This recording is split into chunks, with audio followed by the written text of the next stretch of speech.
two winged beasts lay in iron cages at the edge of a frozen mountain settlement. Their names were unknown to anyone who passed by. No one had ever cared enough to give them names. To the people of the settlement, they were simply things. Property.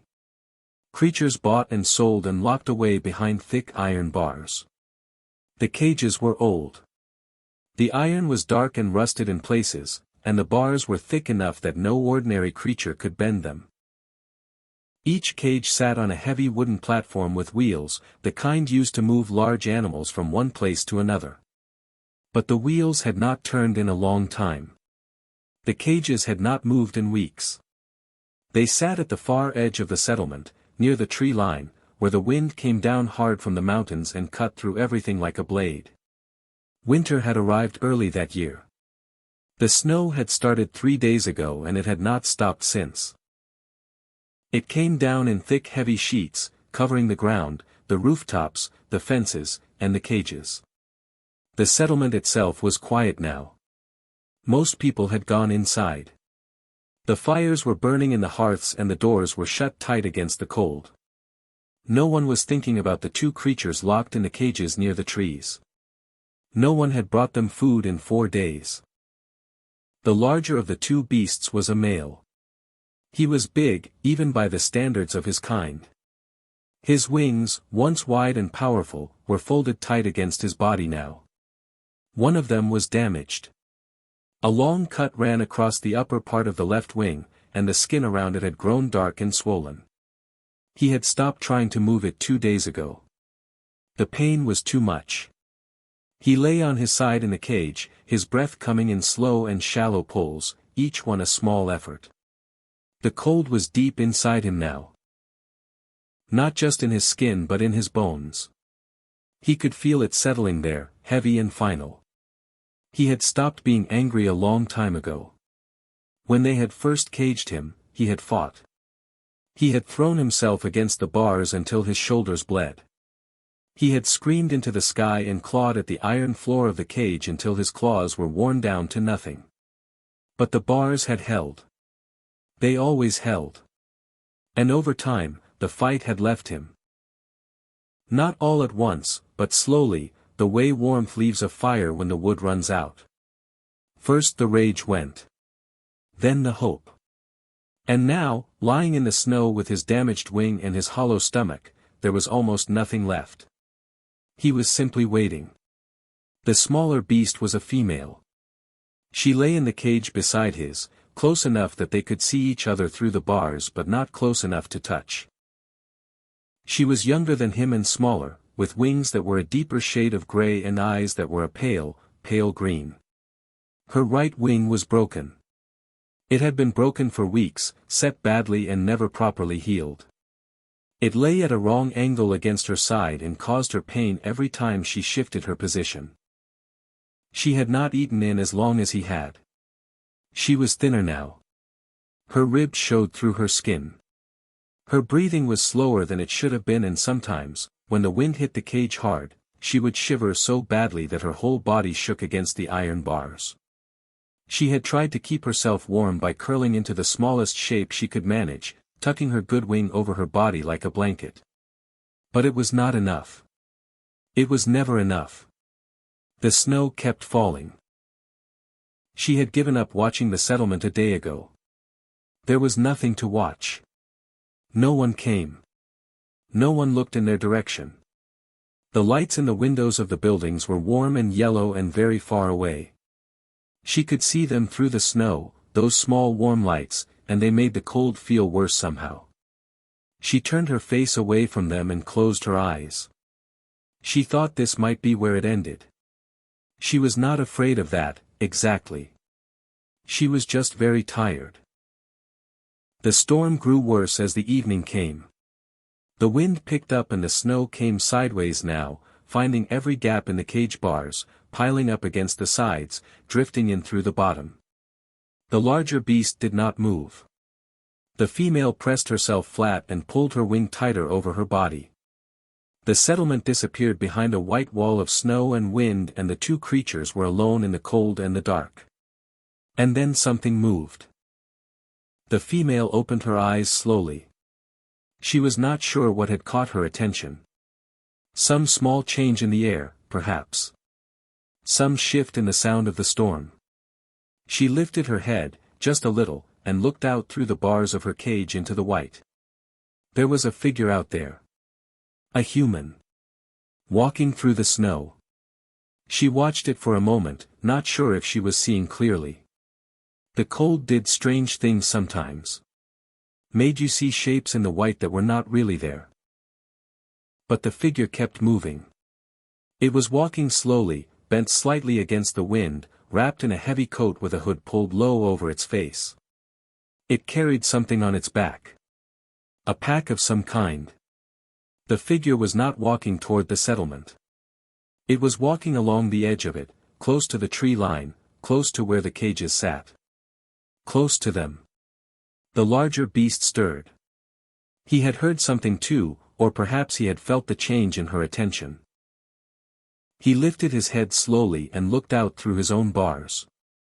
His eyes, dark and tired, found the moving figure in the snow. Neither of them made a sound. They simply watched. The human moved closer. Slowly. Step by step through the deep snow, head down against the wind.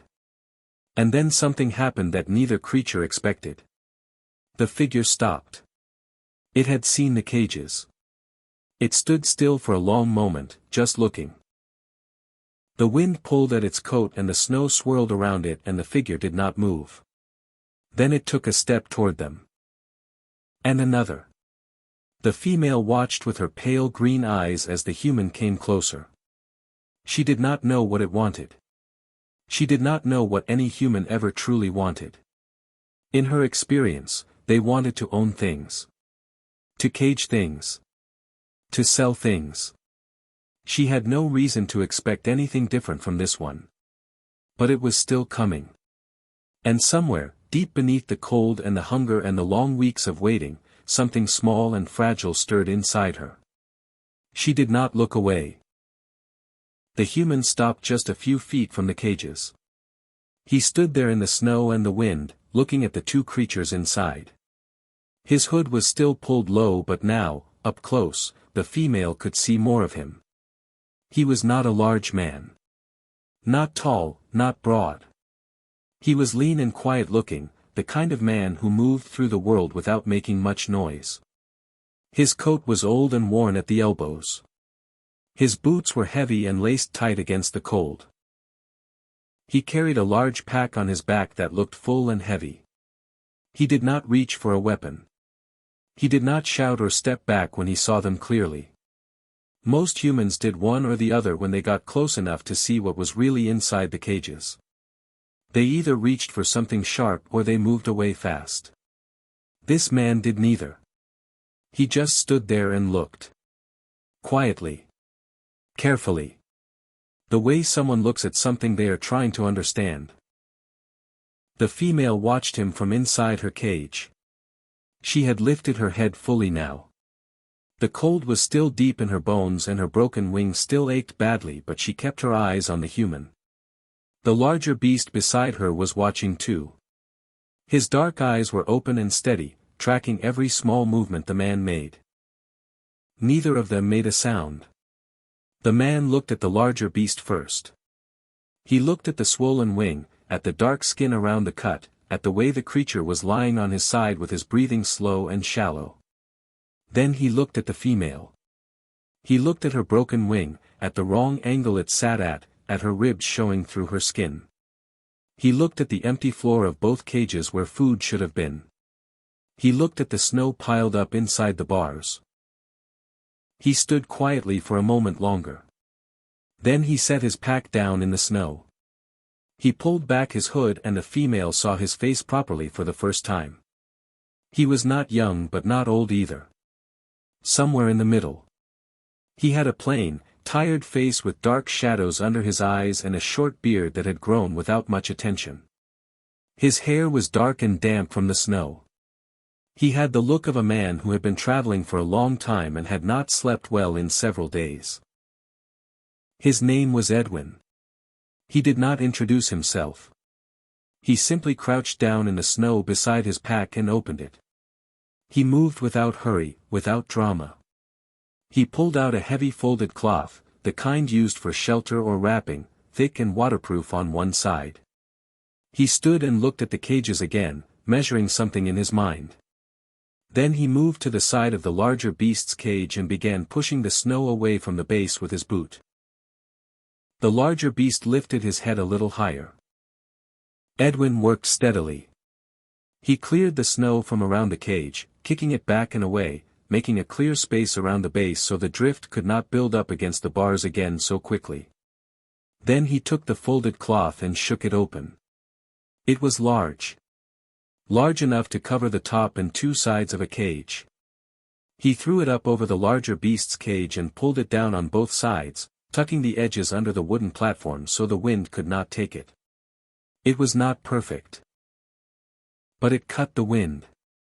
The howling dropped a little inside the cage and the snow stopped falling directly onto the creature inside. The larger beast stared at him. Edwin moved to the female's cage next. He did the same thing. Cleared the snow from the base, shook out a second cloth from his pack, and covered the cage from above and on two sides. The female did not move while he worked. She watched his hands. She watched the way he handled the cloth, careful and efficient, without rough movements, without anything that looked like a threat. When the cover came down over her cage, the wind dropped and the relief from it was immediate. She had not realized how much of her strength had been going simply into holding herself still against the cold. She exhaled slowly. Edwin stood between the two cages and looked at his work for a moment. Then he crouched back down at his pack. He pulled out a wrapped bundle and opened it. Inside was dried meat. Dark and dense and smelling strongly even through the cold air. He broke it into pieces without hesitation, working quickly with his hands. He pushed a portion through the bars of the larger beast's cage first, setting it on the floor close enough that the creature could reach it without moving much. The larger beast looked at the food. He did not move toward it immediately. He looked at it, then looked at Edwin, then looked at the food again. His eyes were careful. Suspicious. This was not something he had experienced before. Food given freely, without a collar being tightened first or a command being shouted. He did not know what to do with it. Edwin did not push. He simply moved to the female's cage and set a portion of the meat through her bars in the same way. Close but not forced. Then he pulled a small metal container from his pack, packed with snow, and set it near the small camp stove he had quietly pulled out and lit at the base of his pack. He was melting snow for water.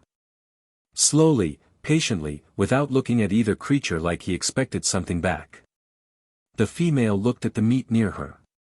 Her stomach was a hollow, painful thing. She had not eaten in 4 days. The smell of the dried meat was almost unbearable. She looked at Edwin once more. He was not watching her. He was tending to the small stove, feeding it carefully, keeping the flame alive in the wind. He looked tired. He looked like a man who had his own problems and had chosen, for reasons she could not understand, to add 2 dying creatures to his list of them. She lowered her head slowly and ate. She ate carefully at first. Small bites. Her body was not ready for more than that. But even those small bites were enough to send warmth moving through her chest. She closed her eyes for a moment and just felt it. The simple, enormous relief of food after nothing. When she opened her eyes, the larger beast was eating too. Edwin had melted enough snow by then to fill 2 shallow bowls he had taken from his pack. He pushed one into each cage without ceremony and went back to his stove. The female drank. The water was barely warm, but it was clean and it was there, and she drank every drop of it. Edwin sat back on his heels in the snow and looked at the 2 covered cages. The wind was still loud around them, but inside the covers it was quieter now. He rubbed his hands together slowly against the cold and looked at the larger beast for a long moment. The large beast looked back at him. Neither of them looked away for a long time. Edwin came back the next morning. The female heard him before she saw him. The sound of boots in heavy snow, slow and steady, coming from the direction of the settlement. She had been awake for a while already, lying still in her cage with her good wing pulled over her body. The night had been long and very cold. The cloth covering had helped, but the temperature had dropped sharply in the dark hours and she had shivered through most of it. Her broken wing ached deeply. It always ached more in the cold. But she had eaten the night before.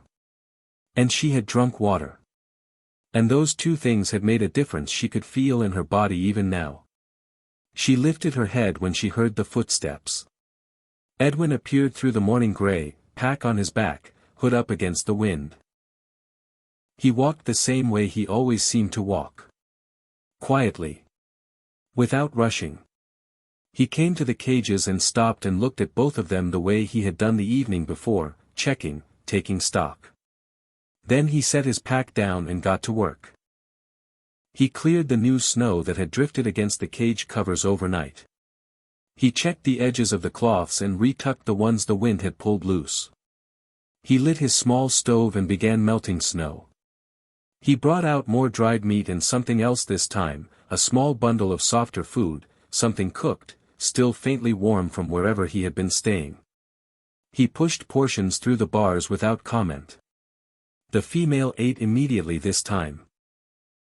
She did not hesitate the way she had the night before. She was still cautious about Edwin himself, still watching him carefully, still keeping her body low and her movements small. But the food she trusted now. He had given it twice without anything bad following. That was enough for her to accept it a third time. The larger beast ate too, though he was slower about it. He always watched Edwin for a long time before he did anything. His dark eyes followed the man's every movement. Every time Edwin shifted position or reached into his pack, the larger beast's attention sharpened. He was not hostile exactly. He was simply a creature who had learned the hard way that humans move towards something they wanted, and he had not yet worked out what this particular human wanted. Edwin never seemed to want anything. That was the strangest part. He came. He cleared the snow. He brought food and water. He checked the cage covers and fixed what the wind had broken. And then he sat for a while near his small stove and did nothing in particular. Sometimes he spoke. Not loudly, not with commands in his voice, just quiet words in a low and even tone.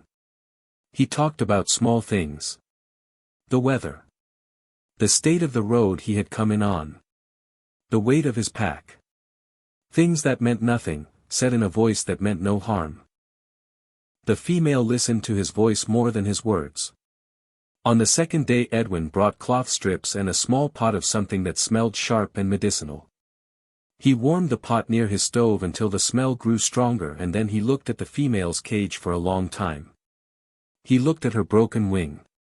He looked at the angle it sat at and the swelling that had built up around the joint. Then he looked at her face. He spoke to her slowly. She did not understand all of what he said, but she understood the tone. He was asking. Not telling. Not demanding. He was asking if she would let him try. She stayed very still. Edwin moved to the cage door. He did not throw it open. He found the latch and opened it slowly, just wide enough to get his arm through. Then he stopped. He did not push inside. He waited with the door open and his arm just inside the bars, not reaching toward her, just present. Letting her decide. The larger beast made a low sound from the next cage. A warning sound. She heard it and understood it. He was telling her to be careful. She glanced at him once and then looked back at Edwin. Edwin had not moved. She thought about it for a long moment. She thought about all the humans she had known before this one. The ones who had caught her. The ones who had caged her. The ones who had pulled at her wings and shouted and prodded her with long sticks when she did not do what they wanted. She thought about all of that and she looked at Edwin's hand sitting still just inside the bars, open, relaxed, not grabbing, not forcing. She moved toward him. Just a little. Just enough. She shifted her body slowly across the cage floor until her broken wing was within his reach. Then she stopped and held herself very still and waited to see what he would do. Edwin exhaled slowly. He reached out with the same careful patience he used for everything and touched the wing very lightly with his fingertips. She flinched at the contact. He stopped immediately and waited. When she settled again he continued, touching along the line of the wing gently, feeling where the break was, where the swelling was worst. His hands were cold but careful and he never pushed harder than he had to. He worked for a long time. He cleaned the area around the break with the medicinal liquid from his pot, which stung and made her pull back once. Again he stopped and waited and spoke in that low even voice until she was still again. Then he continued. He wrapped the wing in the cloth strips, slowly and firmly, supporting the break in a better position than it had been sitting in for weeks. When he was done he withdrew his arm from the cage and closed the door gently. The female sat with her newly wrapped wing and felt the difference. It still ached. It would ache for a long time yet. But it was held now, properly supported, and the relief from that was something she had not expected to feel so strongly. She lowered her head and was quiet. Edwin moved to the larger beast's cage next. He did not try to open the door. He seemed to understand that the larger beast was not ready for that. Instead he worked from outside the bars, reaching through where he could, cleaning the cut on the swollen wing with the medicinal liquid, pressing clean cloth against it and holding it there for a while. The larger beast did not pull away. He sat very still and allowed it, watching Edwin's face the entire time with those dark, unreadable eyes. Edwin worked without rushing. When he was done he sat back in the snow and looked at both of them. The wind had dropped a little that afternoon and the light through the clouds was thin and pale. The settlement behind them was quiet. No one had come to check on the cages. No one from the settlement had walked this way at all since Edwin had first appeared. They were alone out here. Just a tired human and two winged beasts in the snow. Edwin pulled his coat tighter and looked up at the sky for a moment. Then he looked at the larger beast. The larger beast looked back at him. Neither of them looked away. And somewhere in that long quiet look, something shifted. Not trust. Not yet. But the beginning of something that could become it. They came back on the fourth day. Edwin had just finished his morning visit. He had brought food as he always did, had checked the wing wrappings on the female, had cleaned the larger beast's wound which was looking better now, less swollen, less dark around the edges. He had melted snow for water and sat for a while near his stove in his quiet way, saying small things in that low calm voice that had become, over the past few days, something both creatures had come to expect. Something they had come to need, though neither of them would have known how to say that. Edwin was packing his things back into his pack when he heard them. Voices. More than one. Coming from the direction of the settlement. Loud voices, the kind that do not care who hears them, the kind that belong to men who are used to taking up space in the world. Edwin stood up slowly and turned around. There were 3 of them. The one in front was a big man. Broad across the shoulders, heavy in his steps, with a thick coat and a belt that had a long knife on one side and a short club on the other. He had a wide red face and small eyes that were already angry before he had even reached the cages. The 2 men behind him were younger and thinner, but they followed him the way dogs follow someone who feeds them, close and ready. The big man stopped a few feet from Edwin and looked at him the way a man looks at something that has no business being where it is. He said that these were his animals. He said that Edwin had no right to be here. He said it loudly, with the full weight of ownership in his voice, the way men speak when they expect the world to agree with them without question. Edwin looked at him. He did not step back. He did not lower his eyes. He simply stood where he was between the man and the cages and looked at him with that same quiet steadiness he brought to everything. He was not a physically impressive man. He was lean and plain and his coat was worn at the elbows. Standing next to the big man he looked almost small. But he did not move. The big man's eyes went past Edwin to the cages. He saw the cloth covers. He saw the wrapped wing on the female. He saw the clean bandaging on the larger beast's wound. His face went a darker shade of red. He said that Edwin had been touching his property. He said it like an accusation. Like a crime. Edwin said that the animals had been starving. He said it simply, without heat. He said that the wounds had been going bad and that someone had to do something. The big man took a step closer. He said he did not ask for Edwin's help. He said the creatures were his to deal with as he chose. He said if Edwin did not walk away right now there would be a problem. His hand moved to the handle of the knife on his belt. Not drawing it yet. Just reminding Edwin it was there. Behind him the two younger men spread out a little to either side, the way people do when they want to make a shape that is harder to walk away from. Edwin looked at the knife hand. Then he looked back at the big man's face. And he stayed where he was. There was a moment of silence then. The wind moved through the trees at the edge of the settlement and the snow shifted quietly on the ground.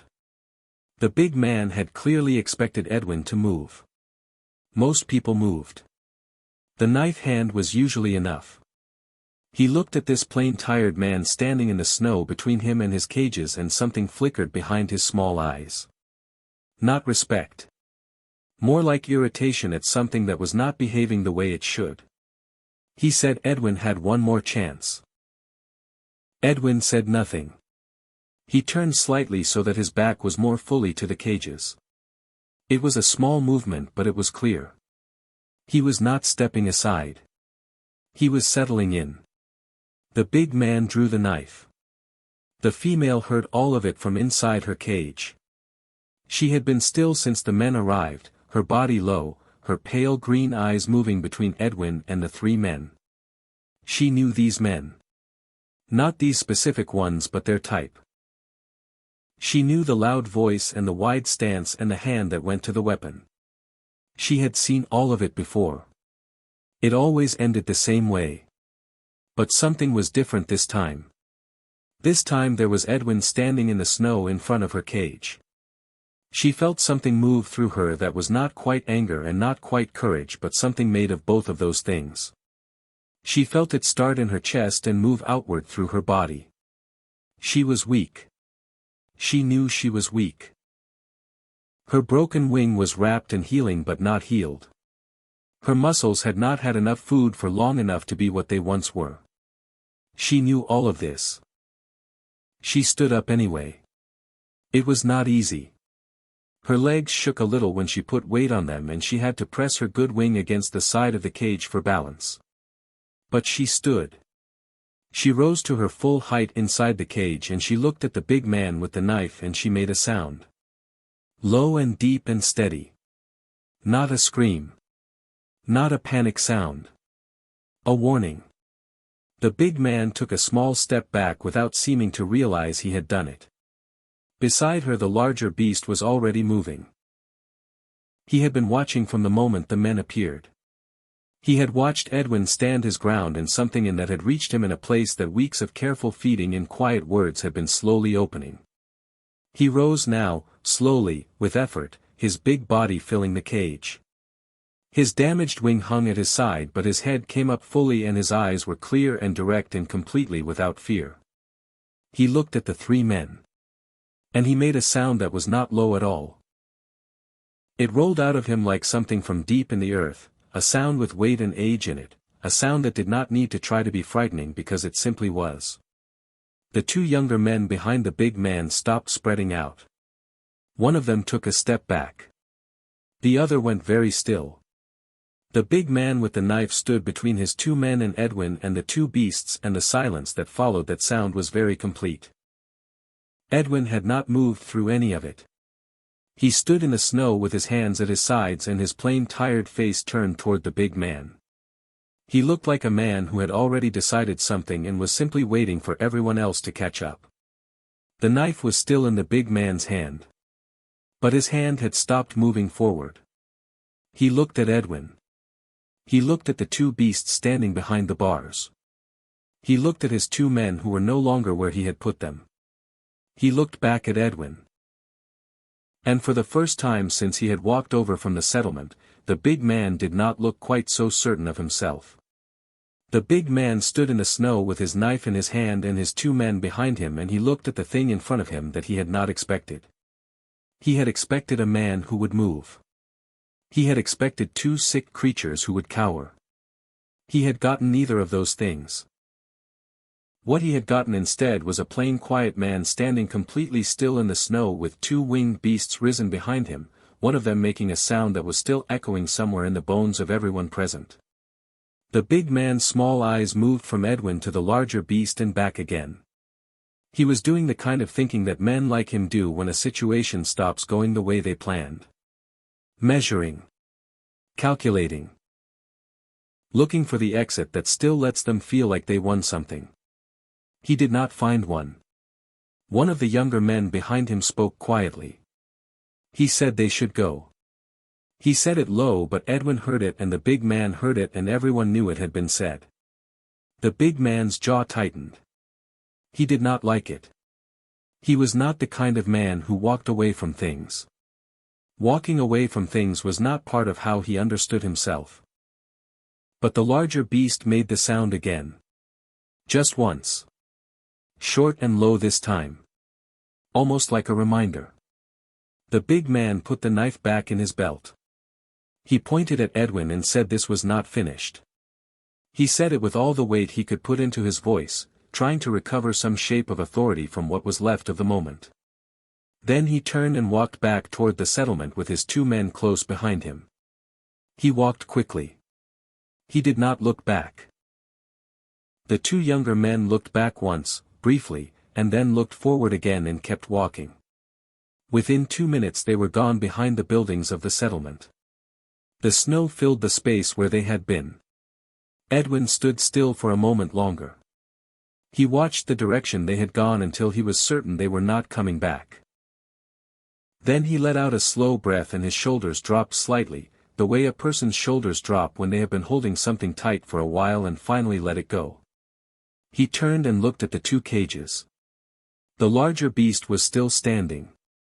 Still watching the direction the men had gone with those dark steady eyes. The female was standing too, her good wing pressed lightly against the cage bar for support, her pale green eyes on Edwin. Edwin looked at both of them for a long moment. Then he reached into his coat pocket and took out a short heavy tool, the kind used for breaking old locks. He had been carrying it since the second day. He had not been sure when he would need it or if he would use it at all. He had told himself he was waiting for the right moment. But standing in the snow now with the captors gone and two creatures looking at him through iron bars, he understood that the right moment was simply whenever a person decided to stop waiting. He walked to the larger beast's cage first. The lock was old and stiff. It took him 3 hard strikes with the tool to break it. The sound of it rang out sharp and clean in the cold air. The lock fell into the snow. Edwin pulled the cage door open and stepped back. He stepped well back, giving space, giving room, making himself small and unthreatening in the open white. The larger beast looked at the open door. He did not move immediately. He stood inside the cage and looked at the open door the way someone looks at something they have wanted for so long that when it finally arrives they do not quite trust it. His head was low and his dark eyes moved from the open door to Edwin and back again. The wind came through the trees and lifted the snow in small curls around his feet. Then he stepped forward. 1 step. Through the open door. His foot came down in the snow outside the cage and he stopped there with half his body out and half still in, feeling the difference. Feeling what it meant to stand on ground that had no bars around it. He raised his head slowly. The cold air came at him from all directions, from above and the sides and below, the full open cold of a world without walls, and he stood in it and breathed it in deeply. Edwin did not move or speak. He went to the female's cage next. The lock on hers was newer and took longer. He worked at it steadily, striking carefully, repositioning the tool when he needed to. The female watched him work from inside the cage. She was close to the door now, closer than she had ever let herself get to the door before. When the lock finally broke and fell and Edwin pulled the door open and stepped back, she was already moving.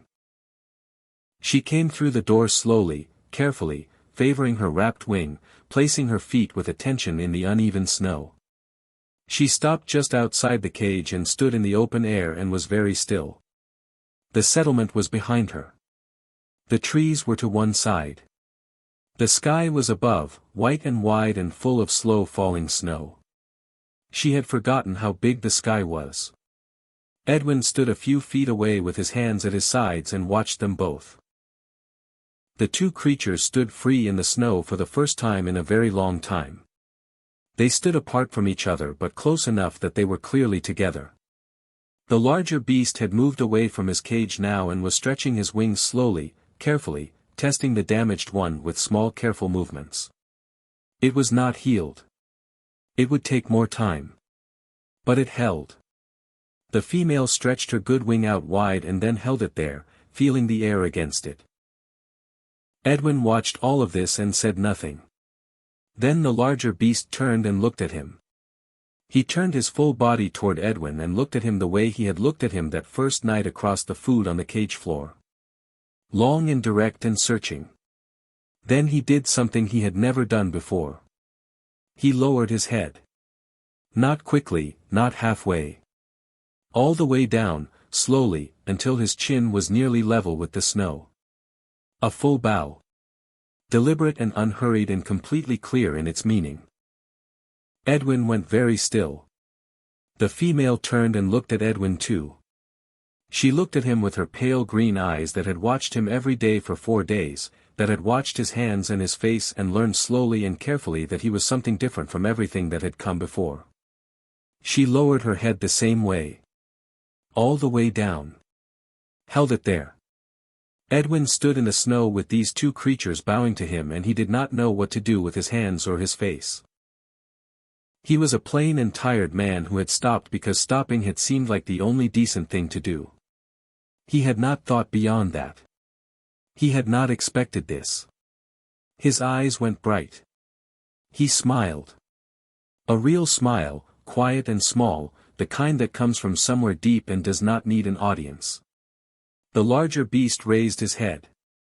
He opened his wings fully, the damaged one held at a careful angle, and with 2 great slow beats he lifted from the ground. The snow rushed outward from beneath him in a wide circle. The female followed, her good wing doing most of the work, rising beside him into the white sky. Edwin watched them go. Up through the falling snow, up through the low gray clouds, up until they were 2 dark shapes growing smaller against the white. Then the clouds took them and they were gone. The snow fell quietly around Edwin. The empty cages sat with their doors open behind him. The settlement was silent. He stood alone in the cold with the smile still on his face and his eyes still on the sky long after there was nothing left to see.